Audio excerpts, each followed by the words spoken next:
today we will discuss the chapter first of class 8th of physics, that is matter. So we will start with what is matter.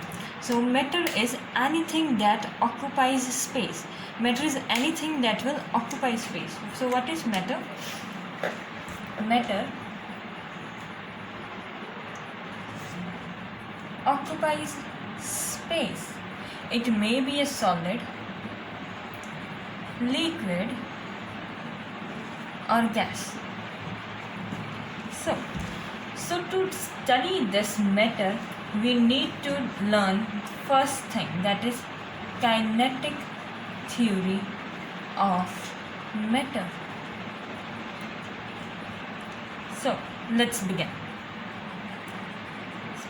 Kinetic theory क्या है वो पढ़ने की हमें सबसे पहले ज़रूरत है कि काइनेटिक थ्योरी क्या है, वो क्या बताएगी और हमें क्यों पढ़नी है. काइनेटिक थ्योरी बताती है microscopic properties of particles. Microscopic properties of particles. जैसे पता ही है आपको कि मैटर जो होता है वो पार्टिकल्स का बना है, और जो काइनेटिक थ्योरी है वो बताएगी कि पार्टिकल्स का नेचर कैसा है. वो पार्टिकल्स कुछ भी हो सकते हैं, एटम्स हो सकते हैं, मॉलिक्यूल्स हो सकते हैं, कुछ भी हो सकते हैं. सो पहली चीज़ ये थ्योरी ये बताएगी. उसके बाद बताएगी कि अलग अलग मैटर फिजिकल स्टेट में अलग अलग कैसे होता है. जैसे फिजिकल प्रॉपर्टीज़ अलग अलग क्यों शो करता है. जैसे प्रेशर हो गया, टेम्परेचर हो गया, वॉल्यूम हो गया.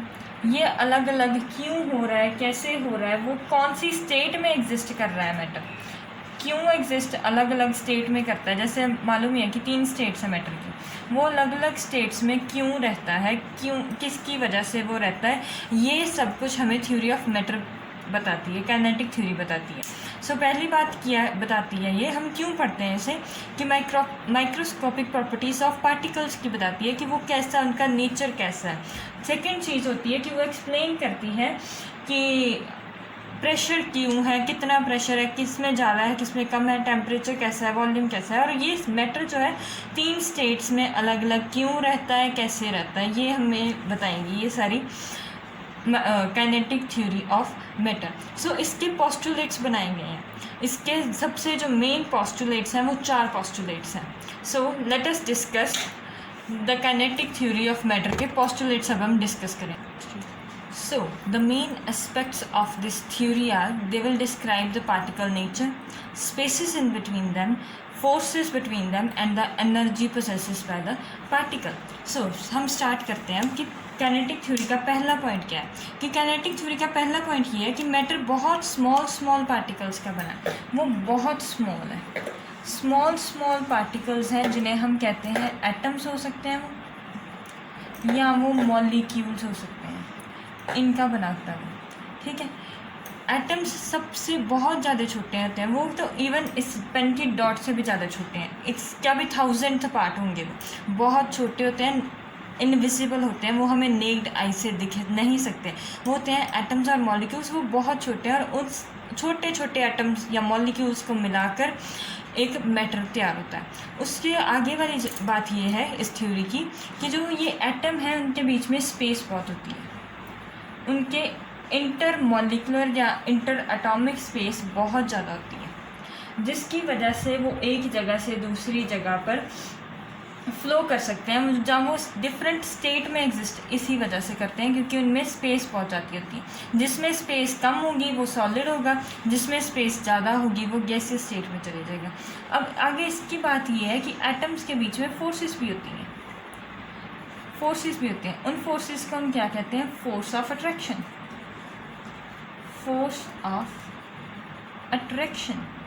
या हम फोर्स ऑफ अट्रैक्शन कह सकते हैं इसे, या कोहेजन फोर्स कह सकते हैं. So we can call it as force of attraction और कोहेजन फोर्स. इस फोर्स का काम क्या होता है, वो उसको बाइंड करके रखती है. जो भी एक मैटर है उसको बाइंड करके रखेगी. ये मैटर को बाइंड कैसे करेगी कि अगर फोर्सेस ज़्यादा हैं वो एक साथ एटम्स रहेंगे, मॉलिक्यूल्स एक साथ रहेंगे, जिसकी वजह से वो बाइंड रहेंगे, वो अलग अलग स्टेट अटेन करते जाएंगे. जैसे जिसमें बाइंडिंग पावर बहुत ज़्यादा है वो सॉलिड होगा. जिसमें थोड़ी सी कम है वो लिक्विड हो जाएगा। जिसमें बिल्कुल ही नेग्लिजिबल है वो गैसीय स्टेट में आ जाएगा। ये होता है फोर्सेस का काम कि जैसी फोर्स होगी वो वैसी स्टेट अटेन करता जाएगा। ये है इसके 3 पॉइंट। और 4th पॉइंट क्या है कि एटम्स के पास एक होती है एनर्जी। वो कौन सी एनर्जी होती है? काइनेटिक एनर्जी होती है। काइनेटिक एनर्जी क्या करती है? काइनेटिक एनर्जी की वजह से ही पार्टिकल्स रैंडम कांस्टेंट मोशन में होते हैं, कि हमेशा जो पार्टिकल्स हैं वो एक कांस्टेंट मोशन में रहते हैं इसी की वजह से, क्योंकि वो एनर्जी प्रोसेस कर रहे होते हैं। एनर्जी अगर उनके पास होगी तभी तो वो एक जगह से दूसरी जगह पर जा सकेंगे। जैसे कि एयर के मॉलिक्यूल्स हैं, वो एयर कभी भी एक जगह पर नहीं रह सकती, कभी वो यहाँ से वहाँ से वहाँ होती रहती है। वो क्यों होती है? क्योंकि उनके एटम्स के पास एनर्जी बहुत ज़्यादा है। सबसे ज़्यादा एनर्जी गैसीय स्टेट में है और सबसे कम एनर्जी सॉलिड में है, जिसी की वजह से वो क्या हो रहा है कि गैस फ्लो कर सकती है, सॉलिड फ्लो नहीं कर सकता। यही 4 एस्पेक्ट इस थ्योरी के इम्पॉर्टेंट है। पहला कि वो छोटे छोटे पार्टिकल्स से बने हैं, उस छोटे पार्टिकल्स को हम क्या कहते हैं? एटम्स हो सकते हैं, जब वो मॉलिक्यूल्स हो सकते हैं। सेकेंड एस्पेक्ट क्या है कि इन एटम्स या मॉलिक्यूल्स में बहुत स्पेस होती है आपस में। इनके मॉलिक्यूल्स, जैसे एटम आपको मालूम है कि एटम कैसा होता है? एटम ऐसा होता है, इसमें एक न्यूट्रॉन होगा, एक प्रोटॉन होगा प्लस पॉजिटिव, ये इलेक्ट्रॉन होंगे इसके साइड में, इसमें 3 इलेक्ट्रॉन। ये एटम है। अब इस एटम में ये सारी स्पेस है, बहुत ज़्यादा एम्प्टी स्पेस होती है एक एटम में। जो स्पेस है वही डिसाइड करती है कि वो कौन सी स्टेट में रहेगा। अब उसके आगे क्या है कि ये नेगेटिव चार्ज है, ये पॉजिटिव चार्ज है, ये आपस में अट्रैक्ट भी होंगे। ये फोर्सेस हैं। एटम के बीच में फोर्स ऑफ अट्रैक्शन भी होती है और उस फोर्स को हम कहते हैं फोर्स ऑफ अट्रैक्शन या कोहेजन फोर्स। वही फोर्स डिसाइड करती है कि जिसमें ज़्यादा है वो ज़्यादा सॉलिड हो गया, जिसमें कम है वो गैस हो जाएगा। अब अगली वाली प्रॉपर्टी है कि ये हमेशा रैंडम मोशन में रहते हैं, कभी भी बैठते नहीं हैं। ये बैठ कभी भी नहीं सकते। ये पार्टिकल्स जो होते हैं, चाहे वो सॉलिड में हो, लिक्विड में हो, गैस में हो, ये हमेशा एक जगह से दूसरी जगह जहाँ वाइब्रेट करते हैं, जहाँ एक जगह से दूसरी जगह पर जाते रहते हैं। और वो मोशन कौन सा होता है? कांस्टेंट रैंडम मोशन होता है और उस मोशन का नाम होता है ब्राउनियन मोशन। ये हमेशा मोशन में ही रहेंगे। ठीक है। अब आगे हम पढ़ते हैं कि वो कौन सी स्टेट है मैटर की, कैसी स्टेट है, उनमें क्या हो रहा है क्या नहीं हो रहा है। ठीक, अच्छा, तो अब हम पढ़ेंगे कि स्टेट्स ऑफ मैटर क्या है। What are the states of matter? Matter can be divided into 3 state. Firstly solid state, then is liquid, followed by gaseous. Solid state क्या है? इसकी एग्जांपल जैसे वुड हो गई, जैसे बोर्ड हो गया कोई, जैसे ब्लैक बोर्ड है। अब लिक्विड क्या है? वाटर हो गया, कोल्ड ड्रिंक होगी, ये लिक्विड में आते हैं। अब उसके आगे क्या है? गैसियस कौन सी हो सकती है? ऑक्सीजन हो सकती है, हाइड्रोजन हो सकती है, नाइट्रोजन हो सकती है, एयर है। ये सारी की सारी किस में आती हैं? गैसियस स्टेट में आती है। स्टेट्स ऑफ मैटर 3 हैं आपकी क्लास में, solid, liquid and gases. Solid जैसे एग्जांपल वुड होगी, ब्लैक बोर्ड हो गया, बैंगल्स होगी, मार्कर हो गया, कुछ भी ऐसा। लिक्विड क्या है? वाटर, जो चीज़ फ्लो करती है नॉर्मल। लिक्विड हो गया, कोल्ड ड्रिंक होगी, ये चीज़ें लिक्विड में आती हैं। मिल्क हो गया। अब गैसियस स्टेट में जैसे गैस है, एयर है एनवायरनमेंट में, ऑक्सीजन है, नाइट्रोजन है, हाइड्रोजन है, कार्बन डाइऑक्साइड है, ये सारी गैसियस स्टेट में आती है। अब हम इस चीज़ के बारे में बात करेंगे कि कौन सी वो चीज़ है जो मैटर की स्टेट डिसाइड करती है, कि वो कौन सी चीज़ है जो मैटर की स्टेट डिसाइड करती है। फैक्टर्स विच डिसाइड स्टेट, वो कौन सी चीज़ है जो स्टेट ऑफ मैटर डिसाइड करती है। सबसे पहली वो चीज़ है रैंडम कांस्टेंट मोशन, जो कांस्टेंट मोशन है एक वो डिसाइड करता है। और सेकंड चीज़ है फोर्स ऑफ अट्रैक्शन,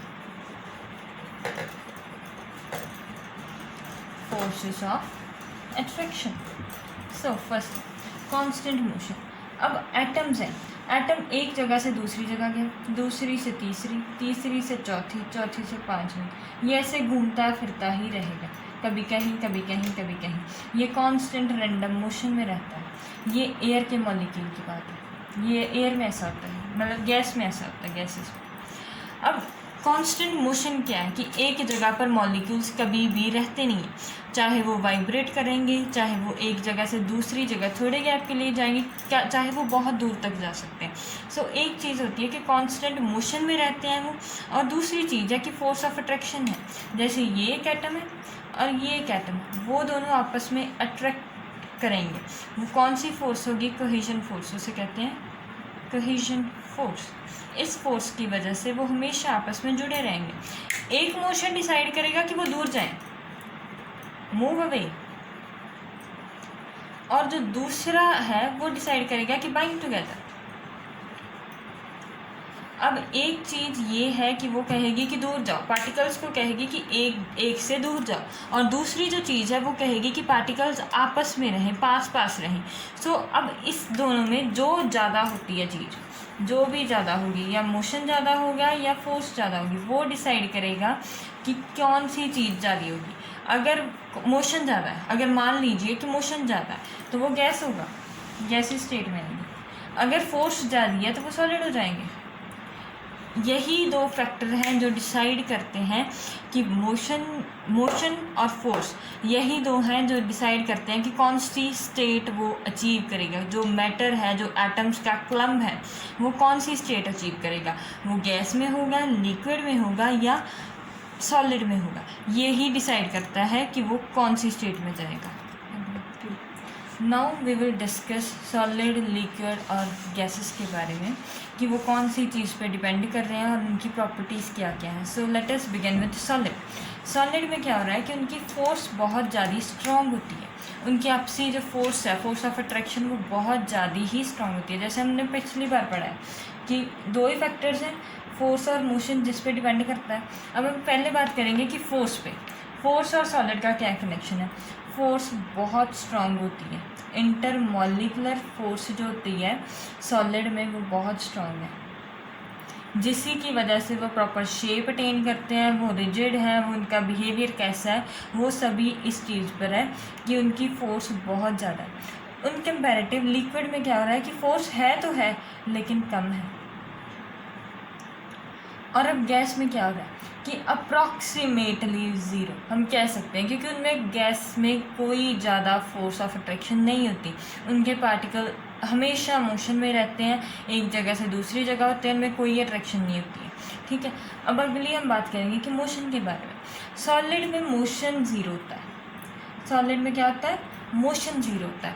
उनके पार्टिकल्स जो होते हैं ना, वो बहुत टाइटली पैक्ड होते हैं, ऐसे होते हैं, वो एक जगह से दूसरी जगह पर जा नहीं सकते, वो ऐसे होते हैं जैसे ये टाइटली पैक्ड है, वो नहीं जा सकते किसी भी एक जगह से दूसरी जगह पर, वो एक ही जगह पर रहते हैं। वो क्या कर सकते हैं? सिर्फ वाइब्रेट कर सकते हैं, इतना मूव कर सकते हैं कि जैसे ये दोनों हैं, ये आपस में ऐसे ऐसे वाइब्रेट हो सकते हैं। बस एक पार्टिकल, ये पार्टिकल आपस में वाइब्रेट हो सकते हैं, एक जगह से दूसरी जगह वो जा नहीं सकते।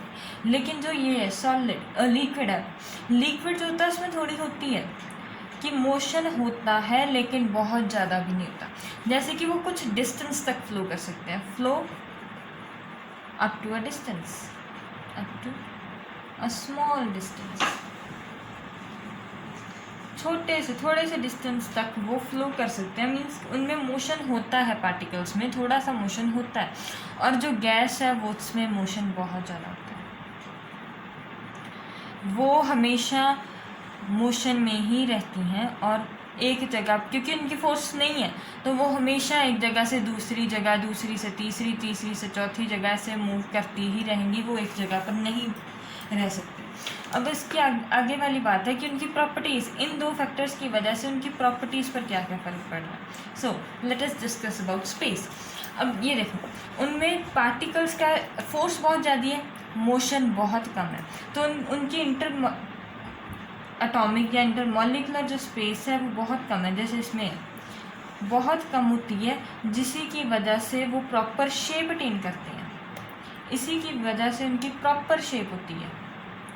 समझ लग रही है कि जैसे ये शेप है, स्पेस है, स्पेस उसमें कम है, वो पार्टिकल्स मूव नहीं करेंगे, वो जिस शेप में आप उन्हें बना दोगे ना उसी शेप में हमेशा रहेंगे। जैसे कि ये देखो, ये अरेंजमेंट हो चुका है एटम्स का, ये इसी में रहेंगे, ज़्यादा से ज़्यादा एक से यहाँ तक आ जाएंगे, इससे ज़्यादा वो मूव नहीं कर सकते। और अब इनकी बात करें, इनके थोड़े थोड़े दूर होते हैं, जैसे ये यहाँ ये मूव कर जाते हैं, इनकी स्पेस भी थोड़ी ज़्यादा है, इनके पास मोशन भी है, फोर्स भी है, तो ये थोड़ा बहुत मूव कर जाते हैं, जिसकी वजह से ये थोड़े देर बाद ऐसे भी हो सकते हैं। जैसे वाटर होता है, वाटर को आप ग्लास में डाल कर रखो, ऐसे ग्लास में डाल दिया आपने, ये वाटर है सारा, ठीक है, ये ग्लास है, ग्लास में वाटर है सारे का सारा, इसने ये शेप अटेन किया। अब इसको नीचे गिरा दो फ्लोर पर, तो ये शेप अटेन कर लेगा, ठीक है। इसका मतलब क्या आ रहा है कि स्पेस उनकी परफेक्ट नहीं होती, इनकी नॉट प्रॉपर होती है, नॉट प्रॉपर शेप, ठीक है। और गैस हैज़ नो शेप, इसकी कोई शेप नहीं होती। ये container attains the shape of container, जिस कंटेनर में होंगी, वैसे होता है इसमें भी ऐसा ही है, ये भी कंटेनर की शेप अटेन कर लेता है, अटेन करता है shape, attain shape of container, ये भी अटेन करता है, shape of container he attain करता है, लेकिन उसके बाद में ये एक जगह पर रह नहीं सकते, जैसे आपको मालूम है कि मोशन में रहेंगे ही रहेंगे, ये एक जगह से दूसरी जगह पर फ्लो होते रहेंगे और इनकी आएगी नो शेप। अब हमारी नेक्स्ट प्रॉपर्टी है इनकी कंप्रेसिबिलिटी के बारे में हम बात करेंगे। कंप्रेसिबिलिटी क्या है कि पुश करना किसी भी चीज़ को, कि अगर वो उसको पुश कर रहे हैं, वो कंप्रेस हो पा रही है या नहीं, वो नीचे जा रही है या नहीं जा रही। जैसे कि हम आयरन की कोई रॉड ले लो, कोई बीकर ले लो, कुछ भी ले लो आयरन का, उसमें उसको पुश करने की, कंप्रेस करने की कोशिश करो, वो कंप्रेस कभी भी नहीं होगा, क्योंकि वो सॉलिड है। सॉलिड में क्या होता है कि पार्टिकल्स बहुत पास हैं, पार्टिकल्स ऐसे बहुत पास हैं, उनमें स्पेस नहीं है, नो स्पेस, फोर्स बहुत ज़्यादा है, तो कंप्रेस करेंगे वो नहीं कंप्रेस होगा, नॉट कंप्रेसिबल। ये क्या है कि ये कभी भी कंप्रेस नहीं हो सकता। और इनकम्पेरेबल टू लिक्विड की बात कर रहे हैं, लिक्विड में स्पेस है, कुछ स्पेस है, थोड़ी सी फोर्स भी है, इसी वजह से ये थोड़ा सा कंप्रेस हो पाते हैं। जैसे कि आपको सिरिंज की एग्जांपल ले लो, सिरिंज है, उसमें इंजेक्शन आप उसमें केमिकल डालते हो, इंजेक्शन डालते हो सिरिंज में, तो उसको आप जब प्रेस करते हो वो फ्लो कर जाता है आगे, थोड़ा बहुत मूव तो करता है ना, जब आप प्रेशर लगाते हो तो वो मूव करता है, वही होती है कंप्रेसिबिलिटी। अगर आप मूव करने की उसे कोशिश करते हो, प्रेस करने की कोशिश करते हो, तो वो प्रेस होगा। और इसकी सेकंड एग्जांपल हम ले सकते हैं कि जैसे बलून है, बलून में वाटर फिल कर दिया आपने, उसे कंप्रेस करने की कोशिश करो, वो भी कंप्रेस होगा, क्योंकि उसके अंदर वाली बात करेंगे हम, क्योंकि उसके अंदर क्या है, लिक्विड है, लिक्विड कंप्रेस होगा ही होगा। सो थोड़ा बहुत कंप्रेस होगा, मैक्सिमम लिमिट तक नहीं होगा कि वो बिल्कुल फ्लैट हो जाए, थोड़ा बहुत कंप्रेस वो होगा।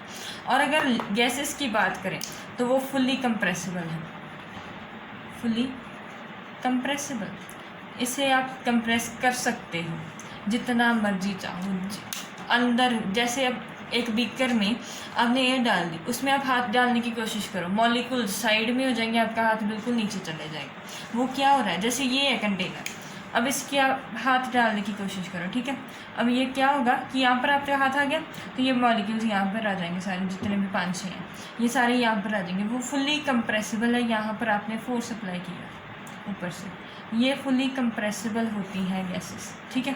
अब हम अगली बात करेंगे मेल्टिंग और बॉइलिंग पॉइंट। मेल्टिंग और बॉइलिंग पॉइंट, जैसे ये कंप्रेस नहीं हो पाते, इनकी स्पेस बहुत ज़्यादा है, इनकी स्पेस बिल्कुल भी नहीं है, फोर्स बहुत ज़्यादा है, मोशन बहुत कम है, तो इनका मेल्टिंग पॉइंट बहुत ज़्यादा होता है। मेल्टिंग पॉइंट भी ज़्यादा होता है, बॉइलिंग पॉइंट भी बहुत ज़्यादा होता है।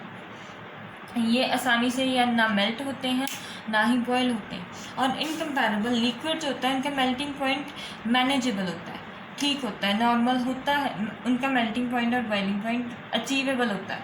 जैसे कि वाटर का मेल्टिंग पॉइंट कितना है 0 डिग्री सेल्सियस और बॉइलिंग पॉइंट कितना है 100 डिग्री सेल्सियस। सो ये अचीवेबल पॉइंट्स हैं। और जो सॉलिड के होते हैं वो तो 1000 भी क्रॉस करते हैं, अप 1000 होता है, अप टू 1000 से भी कई का ज़्यादा हो जाएगा, इतने ज़्यादा होते हैं। ये अचीवेबल भी नहीं होते। इनका मेल्टिंग और बॉइलिंग पॉइंट के लिए आपको बहुत हीट प्रोवाइड करनी पड़ेगा। जैसे जितनी मेल्टिंग के लिए आपको हीट, बॉइलिंग के लिए आपको हीट प्रोवाइड करनी पड़ेगी, उतना ही ज़्यादा उसका बॉइलिंग पॉइंट हो जाएगा। और वाटर का थोड़ा कम है। और इनका है gases have no melting no boiling point, और इनका मेल्टिंग और बॉइलिंग पॉइंट कोई भी नहीं होता। ठीक है, उसके आगे वाली बात है, हम अब करेंगे डेंसिटी। डेंसिटी क्या होती है? डेंसिटी का फॉर्मूला क्या होता है? Mass by volume. Density equal to M by volume. अब इनका वॉल्यूम ज़्यादा है, वॉल्यूम भी है इनकी, मास भी है इनका, और इनकी जो रेशियो है उसे डेंसिटी कहते हैं। और ये बहुत ज़्यादा होती है सॉलिड में, क्योंकि इनकी स्पेस कम है। रीज़न हमेशा एक ही आएगा, स्पेस कम फोर्स ज़्यादा, जो हमने पहले डिसाइड किया कि सिर्फ दो चीज़ें हैं, एक मोशन और एक फोर्स, जो डिसाइड करते हैं कि वो कैसी चीज़ आएगी। इनकी डेंसिटी बहुत ज़्यादा है, मैक्सिमम। सॉलिड लिक्विड्स की ठीक होती है और इनकी डेंसिटी नहीं होती है, नो डेंसिटी। ये कोई भी डेंसिटी नहीं होती, क्योंकि इनका मास भी निग्लिजिबल होता है। जैसे डेंसिटी क्या है? Mass by volume. गैस का मास तो निग्लिजिबल होता है और वॉल्यूम बहुत ज़्यादा होता है, वेरी मच। सो इनकी जो वैल्यू आएगी, रेशियो की वैल्यू आएगी, वो बहुत ही अप्रॉक्सीमेटली 0 आएगी। सो इनकी डेंसिटी नहीं होती है। जैसे इसकी नो डेंसिटी, इसकी कंपेरेबल डेंसिटी होती है। जैसे डेंसिटी वाटर की कितनी है? 1 kg नहीं 1000 kg पर मीटर क्यूब, इतनी वाटर की। और जो सॉलिड्स की डेंसिटी होती है वो बहुत ज़्यादा होती है। सो अब ये बातें थी कुछ 6 पॉइंट हमने डिस्कस किए। पहले फोर्स डिस्कस किया, उसके बाद हमने डिस्कस किया था उनकी शेप, स्पेस डिस्कस किया। फोर्थ चीज़ हमने उनके बारे में फ्लो में डिस्कस की, थर्ड चीज़ फ्लो की, फोर्थ कंप्रेस, फिफ्थ हो गया मेल्टिंग बॉइलिंग पॉइंट, सिक्स्थ हो गया डेंसिटी के बारे में, हमने उसके बारे में डिस्कस किया। और ये पॉइंट्स बहुत क्लियर हैं। अगर किसी को समझ नहीं आ रहा है वो कमेंट कर सकता है, वो कुछ भी पूछ सकता है, इनके नोट्स पूछ सकता है, इनकी जो भी इसको समझ नहीं आया, सॉलिड नहीं समझ आए, लिक्विड नहीं समझ आए, गैसेस नहीं समझ आए, वो दोबारा समझ सकता है। और अगर इनके आपको नोट्स चाहिए मैं वो भी प्रोवाइड कर सकती हूँ, simple handwritten notes provide कर सकती हूँ मैं इनके। So let us discuss again कि इनकी दो ही प्रॉपर्टीज़ हैं जो डिसाइड करेंगे, एक मोशन और एक फोर्स, उन्हीं से सारा कुछ होगा। Topic is energy content and states of matter. So कौन कौन सी स्टेट में कितनी कितनी एनर्जी है। अब पहले बात करेंगे कि एनर्जी कौन सी है। इनके पास होती है काइनेटिक एनर्जी। काइनेटिक एनर्जी क्यों होती है? क्योंकि इनके पार्टिकल्स हमेशा मोशन में होते हैं। पार्टिकल्स उनके जो होते हैं वो हमेशा ही मोशन में होते हैं। मोशन की वजह से कौन सी एनर्जी होती है? काइनेटिक एनर्जी होती है। अब इसी की वजह से हम डिफ्रेंशिएट करेंगे, ये भी पॉइंट है कि वो डिफ्रेंशिएट करने का। जैसे अब सॉलिड है, उनके पार्टिकल्स बहुत कम मूव करते हैं, मूव ही नहीं करते, बल्कि मूव करते ही नहीं हैं। इसको लिखो, डज नॉट मूव नहीं करते, सिर्फ वाइब्रेट होते हैं। अगर वो मूव नहीं कर रहे हैं तो उनकी एनर्जी कितनी होगी? एनर्जी होगी उनकी अप्रॉक्सीमेटली 0। ठीक है, अब अगले वाले हैं जो लिक्विड है।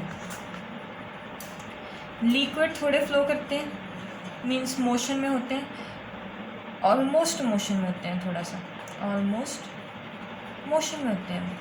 उनके पार्टिकल्स मूव करते हैं, चाहे थोड़े डिस्टेंस तक ही करते हैं, लेकिन वो करते हैं। सो उनके पास थोड़ी एनर्जी होती है। उनके पास एनर्जी कितनी होती है? थोड़ी सी एनर्जी होती है। जैसे कि उनके पास इतनी एनर्जी, मान लीजिए कि इतनी एनर्जी है। सॉलिड से ज़्यादा एनर्जी लिक्विड के पास होगी, क्योंकि वो फ्लो करते हैं। लेकिन अब हम गैसेस की बात करेंगे। गैसेस में क्या है? वो कांस्टेंट मोशन में है, वो हमेशा ही फ्लो करती हैं, वो रैंडम बहुत दूर दूर तक फ्लो करती हैं। इनके पार्टिकल्स के पास फोर्स भी होती है ना, एक फोर्स जो होती है उनको बाइंड करके रखती है, वो इतना ज़्यादा फ्लो नहीं करने देती। इसी की वजह से वो फ्लो करते ही नहीं है, मूव करते हैं, फ्लो भी होते हैं, मोशन भी होता है और फोर्स भी होती है, जिसकी वजह से इनकी एनर्जी थोड़ी नॉर्मल सी होती है। लेकिन इनके पास तो फोर्स कितनी है, इसकी फोर्स है 0, सिर्फ मोशन ही है इसके पास, तो इसकी एनर्जी कितनी होगी, बहुत ज़्यादा होगी। इसकी एनर्जी मैक्सिमम है, बहुत ज़्यादा है इसके पास एनर्जी। सो एक ये पॉइंट है कि सॉलिड में फोर्स ज़्यादा है, फोर्स बहुत ज़्यादा है, मोशन 0 है, तो उनके पास क्या होगी, एनर्जी 0। अब इसके पास क्या है, मोशन भी है, फोर्स भी है, एनर्जी भी है। इसके पास क्या है, मोशन है, फोर्स 0 है, जिसकी वजह से एनर्जी मैक्सिमम है। सो ये था हमारा आज का टॉपिक जो हमने पार्ट 1 में क्लियर किया। अब जो रिमेनिंग टॉपिक है वो सारा हम पार्ट 2 में करेंगे कवर। अगर आपको कोई भी डाउट है आप कमेंट सेक्शन में पूछ सकते हैं। So till then enjoy your studies and good luck.